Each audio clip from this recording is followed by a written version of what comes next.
Assalamualaikum warahmatullahi wabarakatuh. Halo semua, perkenalkan nama saya Lela Hidayati. Saya adalah seorang mahasiswi PBG Brajabatan gelombang 2 tahun 2024 Universitas Papua.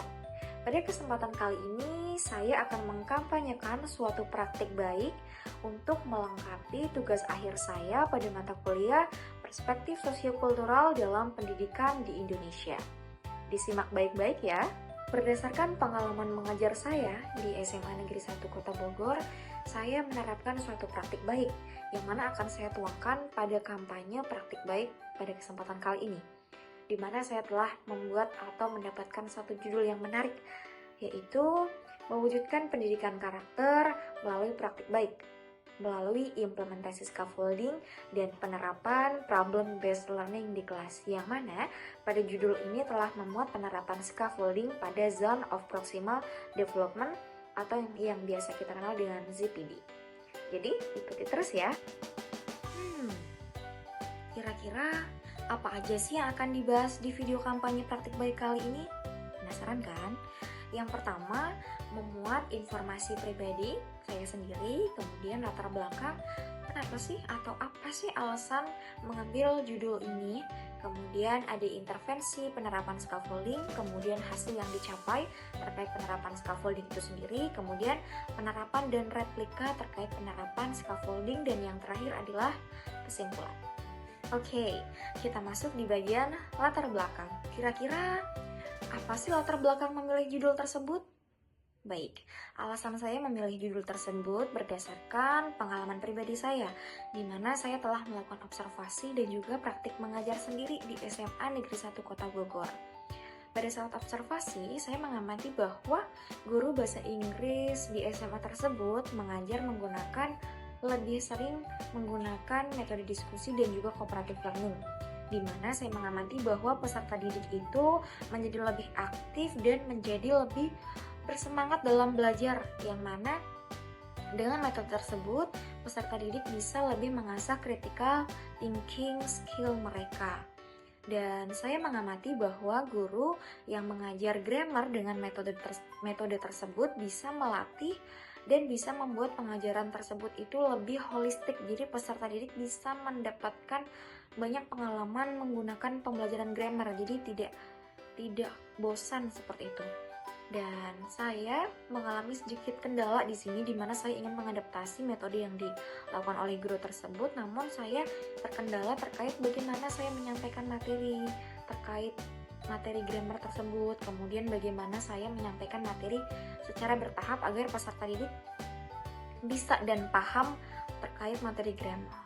Oleh karena itu, diperlukan suatu intervensi pembelajaran yang tidak hanya meningkatkan pemahaman konsep, tetapi juga memberdayakan peserta didik untuk aktif dalam proses pembelajaran. Dengan penerapan konsep scaffolding ini, melalui metode problem-based learning menjadi solusi yang tepat untuk mengatasi suatu tantangan yang terjadi di dalam kelas dan juga bisa menciptakan lingkungan pembelajaran yang terstruktur dan mendukung.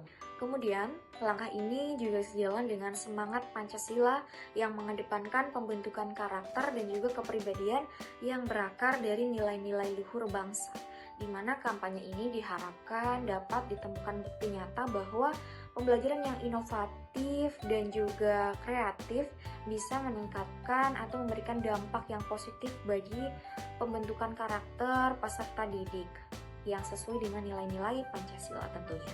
Sekarang kita masuk di scaffolding. Dari tadi sempat mengutip terkait scaffolding. Apa sih scaffolding itu? Kita bahas bersama ya.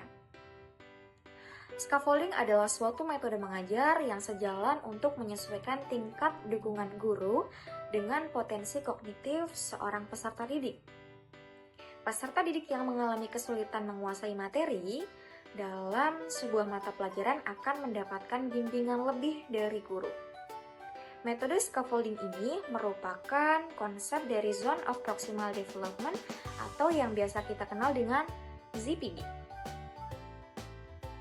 Zone of Proximal Development oleh Vygotsky diartikan sebagai serangkaian tugas yang sulit dikuasai oleh anak secara sendirian, tetapi dapat dipelajari dari bantuan orang lain yang memiliki kemampuan lebih, salah satunya dari guru ataupun dari teman sejawat.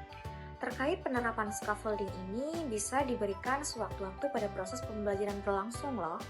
Contohnya pada praktik mengajar saya, di mana pada waktu diskusi saya mencoba berkeliling kepada setiap peserta didik dan saya berusaha untuk memastikan bahwa seluruh peserta didik mengetahui atau memahami terkait lembar kerja ataupun apa yang harus didiskusikan pada saat itu. Penerapan scaffolding yang saya berikan atau yang saya lakukan itu diterapkan di kelas 12.4 pada materi grammar terkait unless dan even if dengan menggunakan model problem based learning atau PBL. Nah, dalam hal ini saya memberikan bimbingan kepada peserta didik, kemudian saya mengurangi bantuan tersebut sampai peserta didik mampu belajar secara mandiri dan bisa menyelesaikan permasalahan tersebut. Pada praktik mengajar saya di SMA Negeri 1 Kota Bogor, saya mencoba untuk menerapkan metode scaffolding tersebut, di mana pada penerapan yang pertama, saya mencoba untuk melakukan asesmen diagnostik berupa clauses dan phrases, di mana peserta didik sebelum belajar grammar terkait penerapan unless dan even if, saya coba gali kemampuan mereka terkait clauses dan phrases terlebih dahulu. Kemudian saya mencoba modeling atau saya langkah pertama memberikan pertanyaan pemantik terlebih dahulu supaya peserta didik bisa terdorong atau termotivasi untuk semangat belajar terkait grammar tersebut. Kemudian saya memberikan suatu modeling pemaparan materi yang saya terapkan dari awal. Saya terapkan memberikan audio visual terlebih dahulu materi yang disampaikan, kemudian akan saya ulas dengan menunjukkan picture berdasarkan video yang sudah saya sampaikan, di mana saya memberikan atau menyampaikan materi secara bertahap, di mana saya bisa memastikan apakah peserta didik benar-benar paham terkait metode atau video yang sudah disampaikan sebelumnya. Kemudian saya juga memberikan penugasan yang sesuai dengan kemampuan peserta didik, seperti asesmen diagnostik tadi yang di awal, yang mana sudah mendapatkan nilai yang sesuai, saya akan memberikan asesmen yang sesuai berdasarkan nilai atau kemampuan peserta didik tersebut. Kemudian saya juga akan memberikan feedback atau umpan balik yang sejalan agar peserta didik tidak salah arah. Jadi dengan memberikan feedback ini sendiri merupakan suatu metode yang holistik, di mana peserta didik bisa mengimprove atau meningkatkan kemampuan mereka seperti itu. Jadi guru bisa memastikan bahwa peserta didik sudah paham atau belum terkait materi yang disampaikan. Berdasarkan penerapan kognitif yang sudah saya terapkan pada praktik mengajar saya, tentu saja ada hasil yang dicapai. Apa saja sih hasilnya?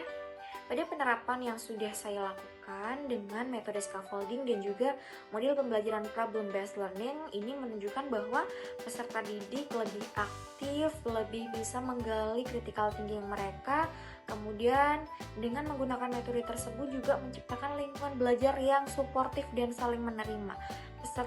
Peserta didik memiliki kemajuan dalam menyelesaikan setiap tugas mereka yang diberikan oleh guru. Peserta didik yang awalnya tidak semangat belajar menjadi semangat belajar karena kondisi lingkungan kelas yang memang suportif dan kompetitif membuat peserta didik itu lebih bersemangat untuk menggali apa sih yang sedang dibahas pada pembelajaran tersebut. Kemudian dengan metode scaffolding ini menciptakan atau membuat peserta didik lebih aktif dalam berdiskusi dengan memberikan pertanyaan-pertanyaan terhadap teman sebangku ataupun bertanya kepada guru terkait apa yang sedang dibahas. Pembelajaran dan replikasi terkait penerapan scaffolding pada ZPD atau Zone of Proximal Development dengan menggunakan media audiovisual dengan model pembelajaran PBL atau Problem Based Learning bisa memberikan kemudahan atau memberikan suatu bantuan kepada guru untuk bisa lebih menjelaskan materi dengan mudah dan bertahap seperti itu. Kemudian dengan menggunakan metode ini juga guru mendorong peserta didik untuk bisa mengilustrasikan konsep pikiran mereka sendiri, yang mana ini bertujuan untuk mengatur atau mendorong critical thinking peserta didik. Dengan penerapan metode ini, bisa keseluruhan menggali kemampuan peserta didik supaya dapat berkembang dengan hasil yang memang benar-benar ingin dicapai.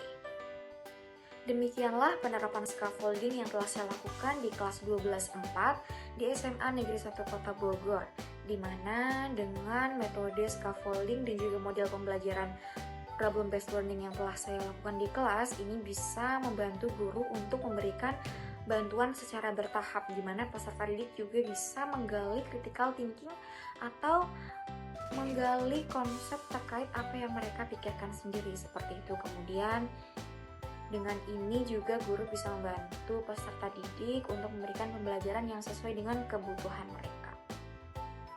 Baik, itulah praktik baik yang telah saya sampaikan. Semoga bisa bermanfaat untuk kalian semua. Di mana pada setiap penerapan atau metode atau model pembelajaran yang dilakukan, sesungguhnya itu adalah sesuatu yang baik. Jadi bagaimana guru tersebut mampu menyampaikan kepada peserta didik supaya semua pembelajaran bisa tersampaikan secara efektif. Sekian dari saya. Wassalamualaikum warahmatullahi wabarakatuh.